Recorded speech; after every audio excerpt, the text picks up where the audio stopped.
Good morning प्यारे बच्चों। आज की सप्ताह का इस क्लास को लेकर मैं उपस्थित हुआ हूँ।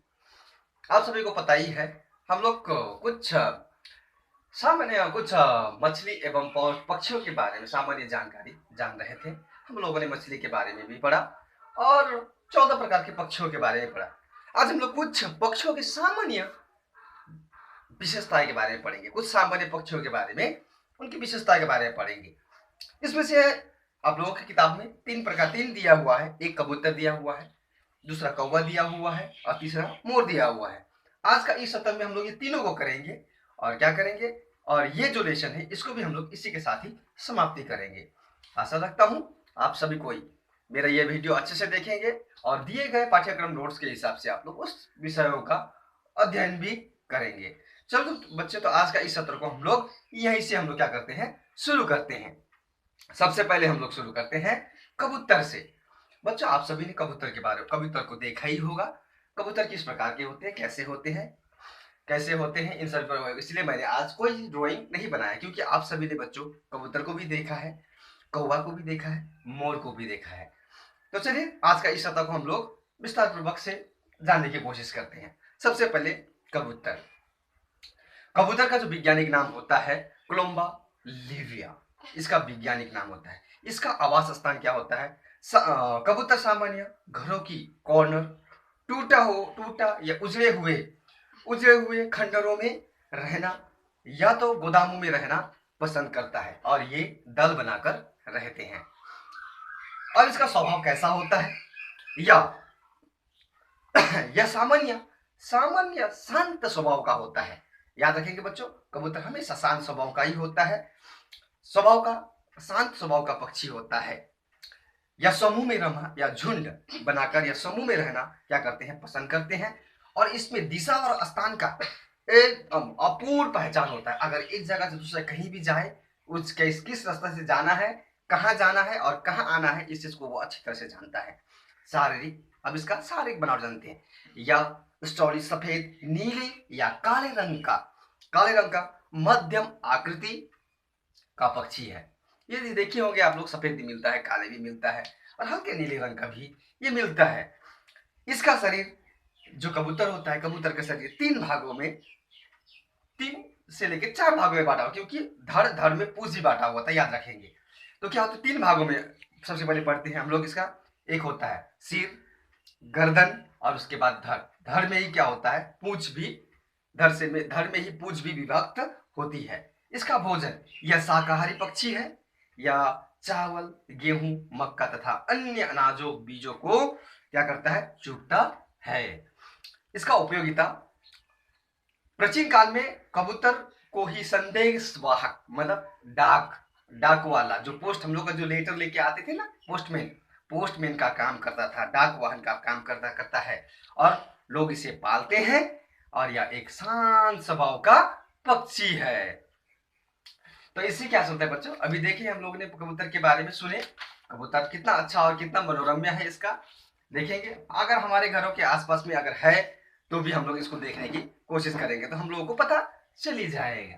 अब हम लोग जानते हैं कौवा के बारे में। इसी के साथ ही कबूतर खत्म होता है, हम लोग कौवा के बारे में शुरू करते हैं। कौवा जो होता है, इसका वैज्ञानिक नाम होता है क्रोवस स्प्लेंडर्स, इसका वैज्ञानिक नाम होता है। इसका आवास स्थान क्या होता है? कौवा प्रायः प्रत्येक देश में पाया। देखिए, कौवा ही एक ऐसा प्राणी, ऐसा पक्षी है जो प्रत्येक देशों में पाया जाता है, या अधिकतर मानव निवास आसपास ही देखा जाता है। जहां घर है, मकान है, उसके आसपास ही क्या होता है, कौवा दिखाई देता है। इसका स्वभाव, यह चालाक और धूर्त पक्षी है।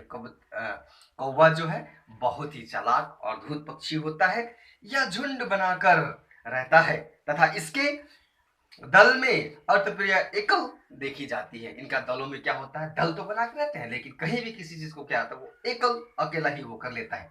इसकी शारीरिक बनावट क्या होता है, इसका शारीरिक बनावट 4 भागों में ही विभक्त होता है। वही होता है 4 भागों में, सिर, धड़, गर्दन और पूंछ। अब कौवा का भोजन, यह सर्वहारी, सब कुछ खाने वाला पक्षी है, सर्वाहारी। इसे अगर रोटी मिल जाए तो रोटी भी खा लेगा, भात मिले भात भी खा लेगा, कीड़े मिले कीड़े खाएगा, मांस मिले मांस, मछली मिले मछली, कुछ भी जिसे जो मिले ये उसी को ही खा लेता है।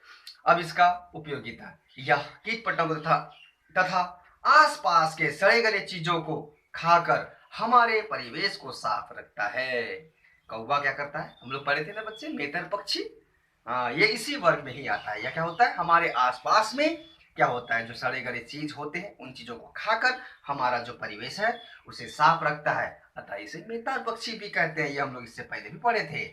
तो यही होता है कौवा का सामान्य परिचय। अब हम लोग जानते हैं मोर। मोर कितना बहुत, मोर बच्चे सब, और मोर तो जहां तहां नहीं मिलता है। अगर जो चिड़ियाघरों में गए हैं या किसी के अगर आसपास में अगर देखा है, तो अगर किसी को अगर देखा है तो उसे देखे होंगे।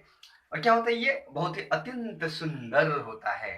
क्या होता है, अब मोर बहुत सुंदर होता है, क्योंकि बच्चे सब क्या करते हैं, उन मोरों के पंखों को भी क्या करते हैं, खाता और किताब में रखते हैं। जैसे होता है कि मोर का पंख 1 से 2 हो जाए इस प्रकार से, लेकिन बच्चे ऐसा कभी नहीं होता है, ध्यान रखेंगे।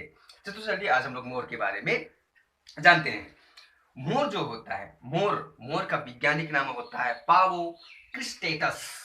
इसका वैज्ञानिक नाम होता है पावो क्रिस्टेटस, इसका वैज्ञानिक नाम होता है। इसका आवास यह जंगल, पर्वत, नदी के किनारे तथा मैदानी भाग में पाया जाता है। ये क्या होता है, जंगल में, पर्वत में और नदियों के किनारे और मैदानी भागों में पाया जाता है। इसका स्वभाव, यह एक शर्मीली तथा धीर स्वभाव वाला पक्षी होता है। बहुत ही शर्मीली और धीर स्वभाव वाला पक्षी होता है। बारिश का मौसम इसे अत्यंत पसंद होता है तथा वर्षा ऋतु में यह नृत्य करता है। जानते हो बच्चों, मोर को क्या होता है, बारिश का मौसम बहुत ही पसंद होता है और यह क्या करता है, बारिश के मौसम में डांस करता है, नृत्य करता है। इसकी शारीरिक बनावट, मोर के शारीरिक बनावट चारों भागों में बांटा जा सकता है। वही है सेम, सिर, गर्दन, धड़ तथा पूंछ। अब आता है मोर का भोजन। मोर एक सर्वाहारी पक्षी है। यह सांप, कीड़े मकोड़े, हरे साग सब्जी, अनाज आदि खाता है। लेकिन मोर का सबसे प्रिय भोजन सांप है। सांप खाना बहुत पसंद आता है। जैसे घर में अगर आप लोगों को मांस भात हो, मछली भात हो तो बहुत अच्छा लगता है, उसी प्रकार से ये जो सांप जो है मोर का प्रिय भोजन है। मोर की उपयोगिता क्या होता है, मोर के पंख का उपयोग कुटीर उद्योग में होता है। कुटीर उद्योग मतलब घरेलू में छोटे छोटे जो उद्योग होते हैं, उस उद्योगों में क्या करते हैं, इसके पंखों का प्रयोग करते हैं। इसके पंख से सजावट का सामान तैयार किया जाता है। देखे होंगे बाजारों में, मेलों में कहीं जाते होते, मोर के पंख से विभिन्न प्रकार के सजावट की वस्तुएं बनाई होती है और जो बच्चों को अत्यंत ही सुंदर लगता है, उसे खरीदते हैं। इस प्रकार की चीजों बनाने में इसके चर्बी का उपयोग आयुर्वेदिक औषधि का निर्माण में होता है। क्या करते हैं, इसका जो होता है चर्बी जो निकाला जाता है, इसका चर्बी से क्या होता है, औषधि यानी कि औषध दवाई बनाने के लिए भी काम आता है। अब हम लोग का क्या होता है, ये मोर भी यही हमारा समाप्त होता है। अब हम लोग पक्षियों के थोड़ा सा क्या करते हैं, पक्षियों का जो महत्व होता है, क्या महत्व, उसके बारे में जानेंगे। पक्षियों का महत्व क्या होता है, पक्षियों क्यों हमारे लिए, हमारे दैनिक जीवन में क्यों महत्वपूर्ण है। पक्षी जो होता है कीड़े मकोड़े को खाकर इनके हानिकारक प्रभावों को समाप्त कर देते हैं। अभी न्यूज देख रहे हो बच्चे, कहाँ कहाँ किधर किधर टिड्डा जो बहुत आकर क्या हो रहा है, बहुत फसलों को क्या कर रहा है, समाप्त कर रहा है, बहुत फसलों को क्या कर रहा है, खराब कर दे रहा है। तो कीड़े, अगर पक्षियां अधिक अगर होंगे तो क्या होता है बच्चे, वो आसपास आने वाले कीड़े मकोड़ों को खाकर हमारे जो उनसे जो प्रभाव पड़ता है वो सारा का सारा हमको क्या होता है, समाप्त कर देते हैं। पक्षियों से अंडा तथा मांस प्राप्त होता है, और पक्षियों से क्या होता है, अंडा और मांस भी प्राप्त होता है। ये फल फूल और बीज के प्राशन में भी भाग लेते हैं। फल फूल को क्या होता है, प्राशन करने के लिए भाग लेते हैं। कुछ पक्षियों के पंख से सजावट का सामान तैयार किया जाता है। जानते हो, कुछ पक्षियों के पंखों से सजावट का काम भी बनाया जाता है और सामान भी तैयार किया जाता है। तो बच्चों, आज इस सप्ताह में हम लोग का ये जो विषय है और ये जो लेसन है, ये यही समाप्त होता है। और इस वीडियो को अच्छी तरह से देखेंगे बच्चों और समझने की कोशिश करेंगे। और आज का इस सप्ताह इतना ही, प्लस थैंक यू।